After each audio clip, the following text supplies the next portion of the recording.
Luke chapter 7 in the New Life Version. When Jesus had finished teaching the people, he went back to Capernaum. A captain of the army had a servant whom he thought much of. This servant was very sick and was about to die. When the captain heard of Jesus, he sent some Jewish leaders to him. They were to ask if he would come and heal this servant. They came to Jesus and begged him, saying, "This man is respected and should have this done for him. He loves our nation and has built our Jewish place of worship." Jesus went with them. When he was not far from the house, the captain told some friends to tell this to Jesus. "Lord, do not take the time to come to my house, because I am not good enough. And I am not good enough to come to you. But just say the word, and my servant will be healed. For I am a man who worked for someone else also, and I have soldiers who work for me.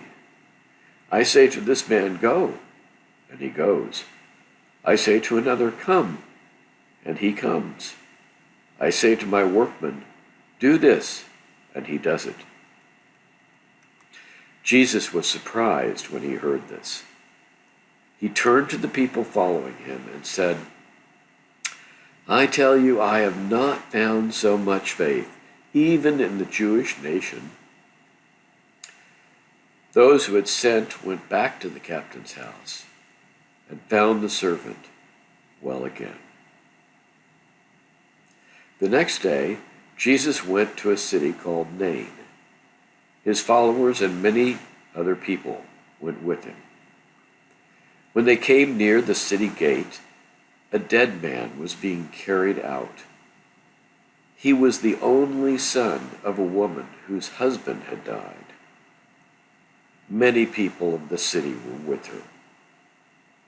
When the Lord saw her, he had loving pity for her and said, "Do not cry." He went and put his hand on the box in which the dead man was carried. The men who were carrying it stopped. Jesus said, "Young man, I say to you, get up." The man who was dead sat up and began to talk. Then Jesus came and gave him to his mother. Everyone was afraid, and they gave thanks to God. They said, "A great man who speaks for God has come among us. God has cared for his people." The news about Jesus went through all the country of Judea and over all the land. The followers of John the Baptist told him about all these things. John called two of his followers and sent them to Jesus to ask, "Are you the one who is to come, or are we to look for another?" The men came to Jesus and said, "John the Baptist has sent us to ask you, are you the one who is to come, or are we to look for another?" At that time, Jesus was healing many people of all kinds of sickness and disease, and was putting out demons. Many that were blind were able to see.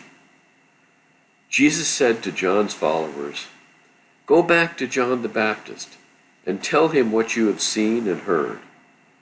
Tell him the blind are made to see. Those who could not walk are walking. Those with the bad skin disease are healed. Those who could not hear are hearing. The dead are raised to life, and poor people have the good news preached to them. The person who is not ashamed of me and does not turn away from me is happy." As John's followers were going away, Jesus began to tell the people about John the Baptist.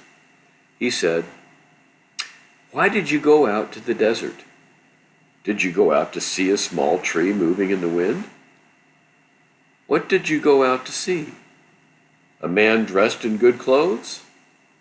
Those who are dressed in good clothes are in the houses of kings. But what did you go to see?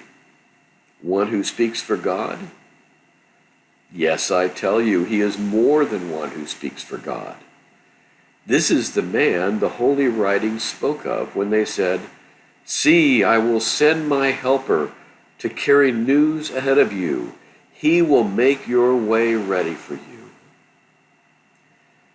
I tell you, of those born of women, there is no one greater than John the Baptist. The least in the holy nation of God is greater than he." All the people who heard Jesus and those who gathered taxes showed they knew God was right and were baptized by John. But the proud religious law keepers and the men who knew the law would not listen. They would not be baptized by John, and they did not receive what God had for them. Then the Lord said, "What are the people of this day like? They are like children playing in front of stores. They call to their friends, 'We have played music for you, but you didn't dance. We have had sorrow for you, but you did not have sorrow.' John the Baptist did not come eating bread or drinking wine, and you say, 'He has a demon.' The Son of Man came eating and drinking, and you say, 'See, he likes food and wine. He is a friend of men who gathers taxes and of sinners.' Wisdom is shown to be right by those who are wise."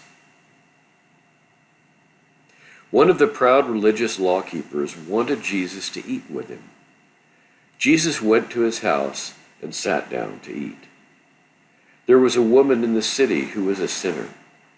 She knew Jesus was eating in the house of the proud religious law keeper. She brought a jar of special perfume.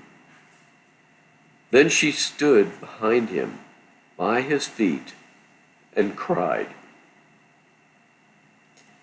Her tears wet his feet, and she dried them with her hair. She kissed his feet and put the special perfume on them. The proud religious law keeper who had asked Jesus to eat with him saw this. He said to himself, "If this man were one who speaks for God, he would know who and what kind of a woman put her hands on him. She is a sinner." Jesus said to him, "I have something to say to you, Simon." And Simon said, "Teacher, say it." There were two men who owed a certain man some money. One man owed 500 pieces of silver money. The other man owed 50 pieces of silver money. Neither one of them had any money. So when he told them they did not have to pay him back, "Tell me, which one would love him the most?" Simon said, "I think it would have been the one who owed the most." And Jesus said to him, "You have said the right thing." He turned to the woman and said to Simon, "Do you see this woman? I came into your house and you gave me no water to wash my feet. She washed my feet with her tears and dried them with the hairs of her head. You gave me no kiss, but this woman has kissed my feet from the time I came in. You did not put even oil on my head, but this woman has put special perfume on my feet. I tell you, her many sins are forgiven because she loves much. But the one who has been forgiven little loves little." Then he said to the woman, "Your sins are forgiven." Those who were eating with him began to say to themselves, "Who is this man who even forgives sins?" And he said to the woman, "Your faith has saved you from the punishment of sin. Go in peace."